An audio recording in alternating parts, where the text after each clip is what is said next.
షర్మిల కొన్ని ప్రశ్నలు వేసింది, అర్థవంతమైన ప్రశ్నలు వేసింది. ఎస్, గతంలో మేమందరం కూడా మాట్లాడిన ప్రశ్నలే. తను కాంగ్రెస్ పార్టీ అధ్యక్షురాలుగా వచ్చిన రోజు మాట్లాడటం జరిగింది. నేను ఎప్పుడో 2 సంవత్సరాల క్రితం తెలంగాణలో తను పార్టీ స్థాపించినప్పుడు ఇది ఆరంభించింది తెలంగాణలో, కానీ షర్మిల రాబోయేది ఆంధ్రప్రదేశ్కి అని నేను ఊహించి చెప్పడం జరిగింది. ఊహించి ఆ తర్వాత మొన్న అక్కడ కాంగ్రెస్ వాళ్ళు కూడా కొద్దిమంది నేను త్వరలో పిసిసి అధ్యక్షురాలు కాబోతానని ఒక ఛానల్లో చెప్తే వాళ్ళు తెలియనితనంతో, తెలివి తక్కువతనంతో ఎవరో ఒకళ్ళిద్దరు మాట్లాడటం జరిగింది. ఆ రోజు ఆలస్యం అవ్వచ్చు, ఏదన్నా మాట్లాడామంటే పాయింట్ లేకుండా మాట్లాడి నేను. సో నిన్న మరి ఆ షర్మిల బాణం బాగా దిగింది అన్నకి. మరి తను మాట్లాడిన దాంట్లో ఎటువంటి తప్పు లేదు. తను అడిగింది ఒక క్రైస్తవుడిగా, మరి ఎక్కడో అన్యాయం జరిగింది, నువ్వు ఎందుకు మాట్లాడలేదు అని అడిగింది. సరే, అక్కడ అన్యాయం జరిగిందా లేదా అన్న దాంట్లో నేను వెళ్ళను. అమ్మాయి అడిగింది, తను షర్మిల వారి అన్నని, being a Christian why did you not question అని తను అడిగింది. బహుశా అక్కడ అట్రాసిటీస్ జరగలేదన్న ఉద్దేశంలో మరి జగన్మోహన్ రెడ్డి గారు క్రిస్టియన్ అయినప్పటికీ క్వశ్చన్ చేయలేదా? ఎందుకంటే అట్రాసిటీస్ జరగనప్పుడు ప్రశ్నించవలసిన అవసరం లేదు. బట్ అయినా తను ప్రశ్నించిన విధానానికి సమాధానం yes there are no atrocities అని చెప్తే బాగుంటుంది. డెఫినెట్గా ఏదో 2 వర్గాలు కొట్టుకున్నాయి, అబరేషన్స్ జరుగుతాయి, మరి దానికి రూలింగ్ పార్టీని బాధ్యత చేయటం ఎంతవరకు సమంజసం అని సజ్జల గారు లేకపోతే ఆ తిట్లు తిట్టిస్తున్నారు. మొన్నటి వరకు సజ్జల గారు ఒకరికే కాస్తో కోస్తో విమర్శించే పర్మిట్ ఉండేది సీఎం గారి దగ్గర నుంచి. ఇప్పుడు I think free for all permit ఇచ్చినట్టున్నారు. ఒక పక్క సుబ్బారెడ్డి చిన్నాన్న, ఇంకో పక్క మేనమామ రవీంద్రనాథ్ రెడ్డి, ఇంకా ఎవడపడితే ఆడు సోషల్ మీడియాలో, వైసీపీ సోషల్ మీడియాలో మరి ఇష్టం వచ్చినట్టుగా క్యాంపెయిన్ చేస్తున్నారు, చెడ్డగా మాట్లాడుతున్నారు. తను అడిగిన ప్రశ్న స్పెషల్ కేటగిరీ స్టేటస్ గురించి గొంతు చించుకున్నారు కదా జగన్ రెడ్డి గారు. మరి ఇప్పుడు నోరు పడిపోయిందా, ఎందుకని మాట్లాడుతున్నారు అని అడిగారు. తప్పే ఉందా అందులో? తప్పేంటి? మాకు 25 సీట్లు ఏమన్నారు, మీకు 31 మంది ఎంపీలు ఇచ్చారు రాజ్యసభ సభ్యులతో కలిపి ప్రస్తుతానికే. మరి ఎందుకు నోరు మూసు కూర్చున్నారు అని అడగటం తప్ప, 3 రాజధానులు అన్నారు, ఒక్కటి కూడా కట్టలేదే అని అడగటం తప్ప, నువ్వు 3 అన్నావు కదా, అమరావతిని కంప్లీట్ చేసుకోవచ్చు కదా, వైజాగ్ అలాగే ఉంది కదా, చేసింది ఏమీ లేదు అని చెప్పి పిసిసి అధ్యక్షురాలు సొంత సహోదరి అయిన శ్రీమతి షర్మిల ప్రశ్నిస్తే శ్రీ జగన్మోహన్ రెడ్డి గారు అనుచరులను ఉసిగొల్పటం, బూతులు తిట్టించటం, నీచంగా మాట్లాడించటం ఒక స్త్రీని న్యాయమా అని వాళ్ళ మహిళా లోకం ప్రశ్నిస్తుంది. అంటే సొంత చెల్లినే గౌరవించిన వ్యక్తి ఇంకా మహిళలకు ఏం గౌరవం ఇస్తాడు? ఇది ఇవాళ నిన్న జరిగిన దగ్గర నుంచి మరి కొంత రౌడీ మూక పెట్టిరేగిపోతూ ఉంటే మహిళా లోకంలో వచ్చిన ఆందోళన చాలా స్పష్టంగా కనపడింది. ఇంత నీచంగా ఉంటాయా? నిజాయితీగా కొన్ని ప్రశ్నలు సంధిస్తే దానికి సమాధానం చెప్పడం మానేసి కాంగ్రెస్ పార్టీకి వెళ్ళటం ఏమిటి అరే రాజశేఖర రెడ్డి ఉన్నదే కాంగ్రెస్ పార్టీ అయ్యా. రాజశేఖర రెడ్డి ఆయన ముఖ్యమంత్రి చేసిందే కాంగ్రెస్ పార్టీ. జగన్మోహన్ రెడ్డిని రాజకీయాల్లోకి తీసుకొచ్చిందే కాంగ్రెస్ పార్టీ. జగన్మోహన్ రెడ్డిని ఎంపీ చేసిందే కాంగ్రెస్ పార్టీ. మరి అటువంటి కాంగ్రెస్ పార్టీని ఇవాళ ఓకే తప్పుడు కేసులు పెట్టారు అని ఫీల్ అయ్యారు. మరి కేసు తప్పుడు కేసు అయినప్పుడు ఆ కోర్టుకి అటెండ్ అయ్యి నిర్దోషిగా ఎప్పుడో నిరూపించేసుకోవచ్చు కదా. మరి ఎందుకని కోర్టులకు అటెండ్ అవ్వకుండా ఆ ప్రాసెస్ని ఇంత డిలే చేసి 10 సంవత్సరాలు డిలే చేసి పైగా నిందలు కాంగ్రెస్ పార్టీ మీద రాంగ్ నిందలు అయితే అటెండ్ అవ్వండి, కోర్టు క్లియర్ చేసేసుకుని అప్పుడు చెప్పండి కాంగ్రెస్ పార్టీ నా మీద ఇలా అన్యాయంగా కేసులు పెట్టి 16 నెలలు జైల్లో పెట్టిందని అప్పుడు చెప్పండి. జగన్మోహన్ రెడ్డి గారు ఎందుకు సహోదరిని అలా తిడతారు? మీరు జైల్లో ఉన్నప్పుడు 2012లో పాదయాత్ర చేసింది దాన్ని, 14లో మీకు చెప్పులు అడిగేలా తిరిగింది. సరే మీ ప్రభుత్వం రాలేదు, ఆవిడకి టికెట్ కూడా ఇవ్వలేదు అనుకోండి అడిగినప్పుడు. 19లో మళ్ళీ ఈసారి చెప్పులు కాదు కాళ్ళు అరిగేలా తిరిగింది షర్మిల. బ్రదర్ అనిల్ తిరిగాడు. నాకిద్దరు చాలా మీటింగులు చేశారు. కాబట్టే అక్కడ తెలుగుదేశం పార్టీ స్ట్రాంగ్ అయినప్పటికీ నేను అభ్యర్థి కాబట్టి వాళ్ళ సహకారం కూడా ఉంది కాబట్టి బయటపడగలిగాం. ఇది నాకు ప్రత్యక్షంగా తెలుసు. అలా ఎన్నో చోట్ల నేరో మార్జిన్ ఉన్న చోట్ల మరి షర్మిల అనిల్ ప్రభావం చాలా ఎక్కువగా ఉంది. ఫుల్లుగా వాడేసుకున్నారు, సబ్బును వాడినట్టు వాడేశారు, రుద్దేశారు, మొత్తం అరిగిపోయేలా. మరి ఇప్పుడు నోటికి వచ్చినట్టు మాడతారా? వైఎస్ షర్మిల రెడ్డి అని మీ పేపర్లోనే మొన్నటిదాకా రాసుకుని ఇవాళ ప్రతి అడ్డమైన ప్రతి నా బాగోదు, మీ అంత బలగరగా నేను మాట్లాడలేను, ప్రతి నా సన్నగాడు షర్మిల శాస్త్రి ఏంటి మురుసుమూరు ఏదో ఇంటి పేరు చెప్పారు, మురుసుపల్లి షర్మిల శాస్త్రి. మరి మొన్నటిదాకా మీ పేపర్లో ఎందుకు రాసుకున్నారు? రెడ్డి కాదా అంటే అసలు మీ ఉద్దేశం ఏంటి? రాజశేఖర రెడ్డి గారే రెడ్డి కాదా, వేరే కులమా? జగన్మోహన్ రెడ్డి రెడ్డి కాదా, వేరే కులమా? వాళ్ళెదురో రెడ్డి అయినప్పుడు షర్మిల రెడ్డి కాకుండా ఎందుకు అవుతుంది? ఓకే, తులసిరెడ్డి గారు వ్యాఖ్యానం వేరుగా ఉంటుంది. రెడ్డి అనేది కులం కాదని, అదొక టైటిల్ అని. ఓకే, టైటిలే కులంగా మారింది అనుకుందాం. మరి రాజారెడ్డి గారు రెడ్డి అయినప్పుడు, రాజశేఖర రెడ్డి గారు రెడ్డి అయినప్పుడు షర్మిల రెడ్డి ఎందుకు కాదు? సో నోటుకు వచ్చినట్టు మాట్లాడటం, అసభ్య పదజాలంతో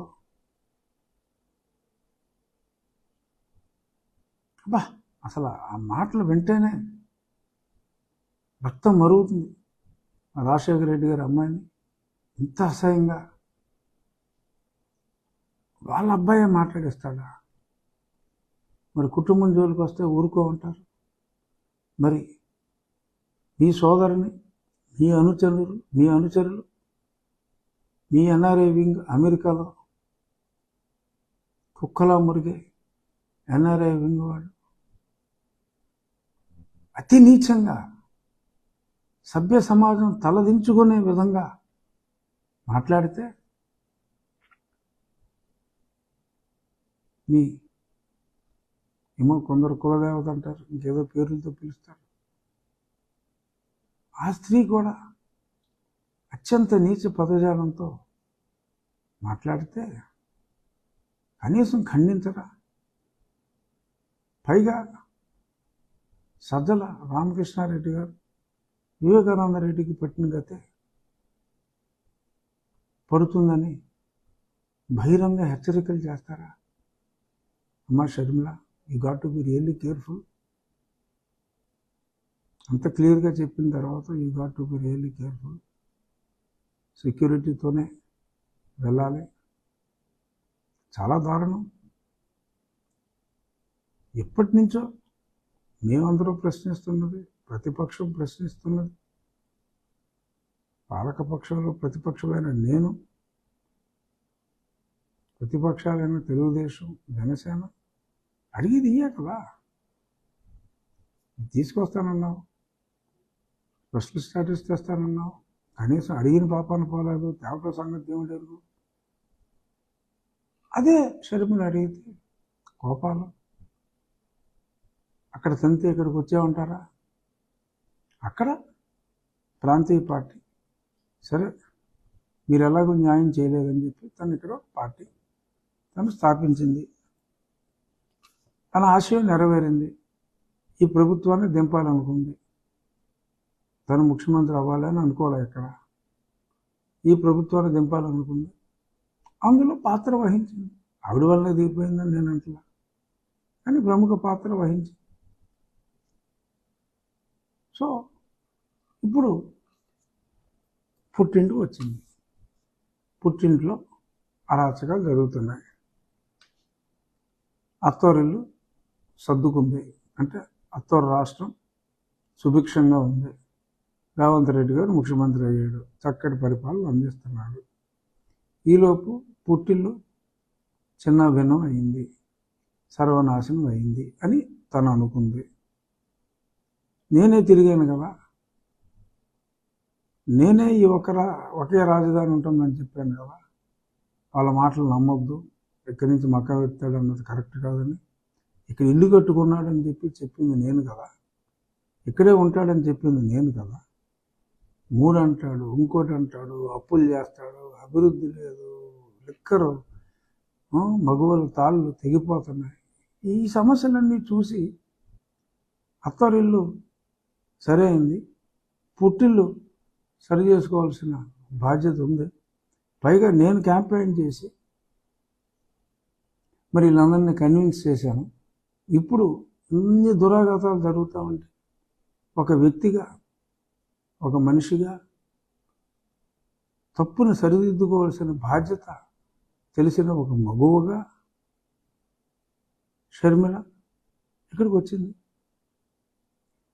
అదే ఓట్ల శాతం ఎంత వస్తుంది, సీట్లు వస్తాయా లేవా అనేది నాకు అనవసరం. ఎందుకంటే నేను ఆ పార్టీ కాదు, నేను జాయిన్ అయ్యే పార్టీ ఏంటన్నది ఇప్పుడే నేను ఎప్పటి నుంచో చెప్తానే ఉన్నా.